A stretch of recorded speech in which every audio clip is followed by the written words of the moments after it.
Hi viewers, இன்னையோட இந்தியாவோட top trending news என்னென்னு பார்க்க போகிறோம். அதில் மிக முக்கியமான செய்தியாக இருக்கிறது வானிலை செய்தியாக இருக்குது. வங்காள விரிகுடாவில் ஆழ்ந்த காற்றழுத்த தாழ்வு பகுதி உருவாக இருந்த காரணத்தால் நாளை முதல் ஜனவரி 8 முதல் தமிழ்நாடு, புதுச்சேரி, காரைக்கால் பகுதியில் கனமழை முதல் மிக கனமழை பெய்யும் வாய்ப்பு அதிகமாக இருக்குது. அதே போல் சென்னைக்கு எல்லோ அலர்ட் கொடுக்கப்பட்டிருக்கு. டெல்டா மாவட்டங்களுக்கு ஆரஞ்சு அலர்ட் கொடுக்கப்பட்டிருக்கு.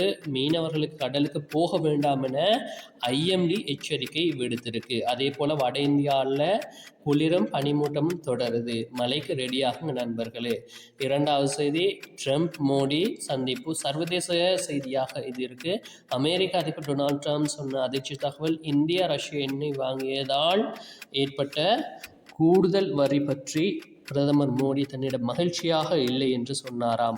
இது இந்திய அமெரிக்க வர்த்தக உறவில் புது டென்ஷனை ஏற்படுத்தக்கூடிய விடயமாக பார்க்கப்படுகிறது. அதே போல் வாக்காளர் பட்டியலிருந்து சுமார் 2.89 கோடி பேர்கள் வாக்காளர் பட்டியலிருந்து நீக்கப்பட்டிருக்கிறதாக தேர்தல் ஆணையகம் அறிவிச்சிருக்கு.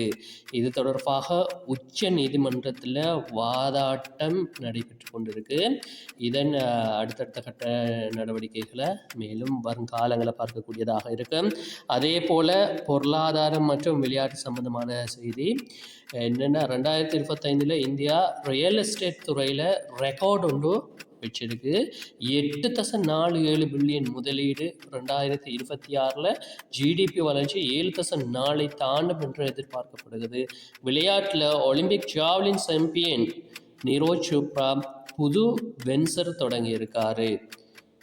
இன்றைக்கி இவ்வளவு தாங்க இந்தியாவோட டாப் 10 நியூஸாக இருக்குது. அதே போல் இந்த நியூஸ் உங்களுக்கு பிடிச்சிருந்த கட்டாய நண்பர்களுக்கு ஷேர் பண்ணுங்கள். மேலதிக தகவலுக்கு எங்களோட சேனலை சப்ஸ்கிரைப் பண்ண மறக்காதுங்க. மழைக்கு பாதுகாப்பாக இருங்க. அடுத்த அப்டேட் வர எங்களோட சேனலை பார்த்து